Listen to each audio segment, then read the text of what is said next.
Eu quero chamar a atenção de você para esse aspecto, para esse ecletismo da obra O Ateneu. Tem como aspecto realista a questão moral, a questão social e a questão psicológica. E naturalista, Josué, o que eu vou perceber de naturalismo dentro dessa obra? Nós vamos perceber de naturalismo dentro dessa obra a animalização do homem, o homem como produto do meio e movido pelo instinto. O homem movido pelo instinto, né? Levado pelo instinto, pela satisfação do instinto, ele faz qualquer coisa. E ali dá-se o quê? O darwinismo social. Mas o que seria o darwinismo social? Aquilo que Darwin traduz na natureza como seleção natural das espécies, em que os mais fortes vão prevalecer sobre os mais fracos, ali a gente vê dentro do Ateneu, dentro daquele ambiente, como representatividade de uma célula da sociedade, você vai perceber que os mais fortes também vão prevalecer sobre os mais fracos. Quando ele diz que os maiores abusavam, os marmanjos abusavam dos menores, né? E vai ter sempre aquela coisa de dominação. Aí eu já vou chamar a atenção de você para um outro aspecto. Qual o aspecto?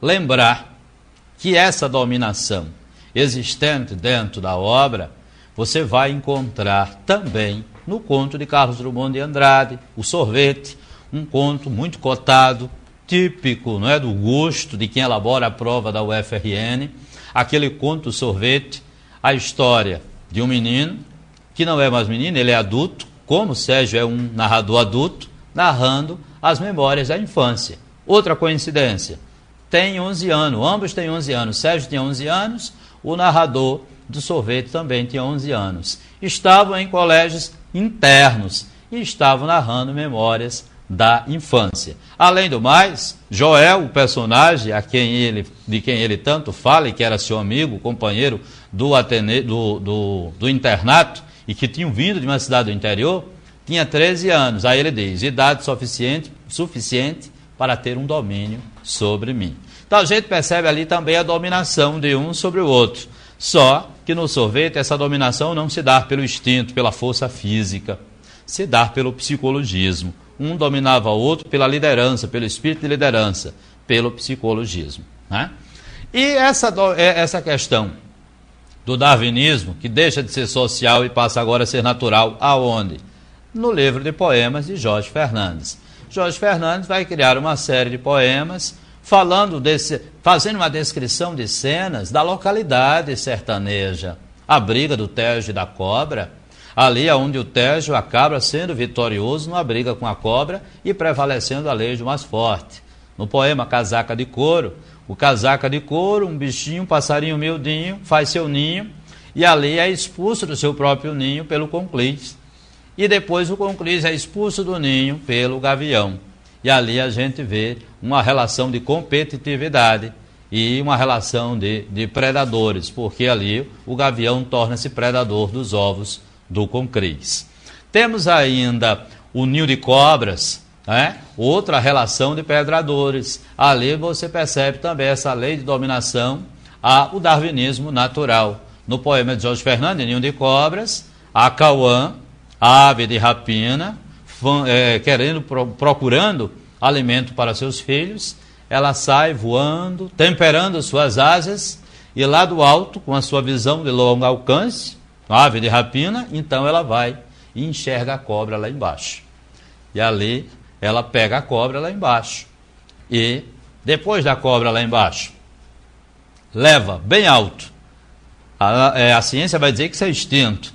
Eu acho que há um pouco de raciocínio nisso, não sei quem vai concordar e que estouro vai ver com essa minha afirmação. Mas ela pega a cobra lá embaixo, vai para o alto e lá de cima solta.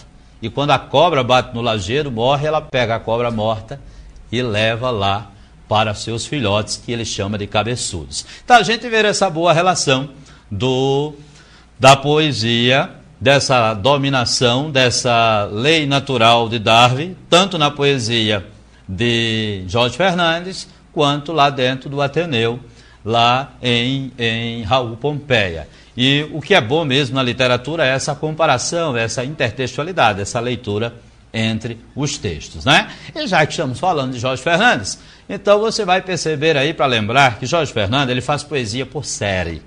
Aí você diz, mas o que seria isso? Ele pega um tema e escreve 2, 3, 4, 5 poemas. Né? A primeira série dele vai ser a série dos poemas das serras. Ali ele faz um verdadeiro paisagismo. Né? Ele faz um verdadeiro paisagismo das serras, sertaneja, aquela ambientação seridoense. E quando chega lá naquela ambientação seridoense, ele vai descrever o irrompimento do elemento tecnológico futurista, o avião chocando o homem sertanejo, o caboclo, causando espanto e ao mesmo tempo deslumbramento. Né? Tanto o avião quanto o automóvel. O automóvel também vai irromper aquela paisagem agreste sertaneja e vai causar um certo efeito, um certo espantamento e ao mesmo tempo um deslumbramento. E ali ele muda de série. Depois do poema das serras ele vem para a série dos poemas parnasianos. E os poemas parnasianos é a nossa grande preocupação. Porque quando ele diz, meu poema parnasiano, ele está sendo irônico, ele só não é parnasiano. Por quê? Porque Jorge Fernandes faz parte daquela primeira geração modernista, e como primeira geração modernista tinha como grande objetivo o quê? A desconstrução. Preste bem atenção que é a desconstrução do parnasianismo. Então ele cria um estilo metalinguístico. Lembra o que é a metalinguagem? A metalinguagem é quando você usa a própria poesia para falar da poesia, o escritor para falar do próprio escritor, as palavras para explicar as próprias palavras. Então o que ele faz metalinguisticamente? Vai dizendo como ele gostaria que fosse o poema parnasiano, que tivesse versos contadinho nos dedos, que tivesse chave de ouro, que fosse um soneto ajustadinho. Ele diz que gostaria que o seu poema fosse assim. No entanto, ele faz tudo o contrário do que ele está dizendo. Então ele é metalinguístico, mas é irônico. Enquanto ele constrói um poema moderno de versos livres, contrariando os versos medidos do parnasianismo. Faz versos brancos, que são aqueles versos sem rimas, enquanto o parnasianismo buscava as rimas ricas, raras, perfeitas. Não é? Enquanto os parnasianos buscavam a poesia nos grandes motivos, nos nobres, nos objetos de arte, aí Jorge Fernandes busca nas coisas simples, comuns, no cotidiano, ali ele vai buscando a poesia. Né? Pois bem, depois nós vamos ver que na desconstrução do parnasianismo, em alguns poemas vem um pouco de saudosismo. Ali ele revela o conflito. O conflito de quê, Josivan? O conflito em ser um poeta moderno, com saudade, com vontade de ser um poeta passadista, né? Querendo retornar ao passado. E ali nós vamos perceber que ele traz esse pouco de saudosismo. Saudosismo até mesmo do romantismo, quando ele evoca alguns versos de Casimiro de Abreu. Ai, que saudade que eu tenho da aurora da minha vida, da minha infância querida. Ali você percebe um pouco de saudosismo, né? Mas na maioria das vezes vem como ironia, tá bom? Qual é a terceira série? O poema Aviões. E nós vamos chamar a atenção para você lembrar que avião é um elemento da tecnologia, estava chegando para o mundo, era inovador, causou espanto, mas causou deslumbramento.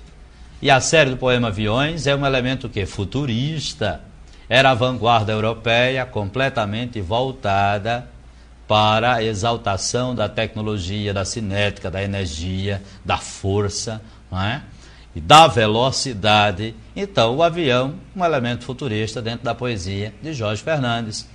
O automóvel, um elemento futurista dentro da poesia de Jorge Fernandes. E o avião vem exatamente para fazer isso. Lembre-se da série do poema Aviões. Apesar da localidade de muitos elementos regionais, não vamos dizer que é uma poesia regionalista. Ele era um poeta urbano, viajante, passou pelas localidades, escreveu sobre aquelas localidades e ali traz traços regionalistas. Vamos lembrar da Rede como elemento de brasilidade, né? E como poeta de uma primeira geração rebelde, geração da implantação, geração da inovação e, sobretudo, da desconstrução do parnasianismo, né? Nós já estamos chegando aqui no final da nossa aula, do nosso tempo, na verdade, né? Do nosso tempo, porque a nossa aula vai continuar aí, como dizia JC, com o professor emergente, não é? E eu gostei do termo emergente para o professor, e também do nosso grande professor e vereador Luiz Carlos, que já está aqui no estúdio do meu lado, me dando esse grande prazer de estar aqui. Pode botar ele aí no ar para não ficar só metade e achar que eu não estou cumprimentando ninguém. Então, bem, gente, nós ficamos aqui muito grato por ter sido convidado, esperando ter contribuído com vocês e atingido aí essa expectativa, né?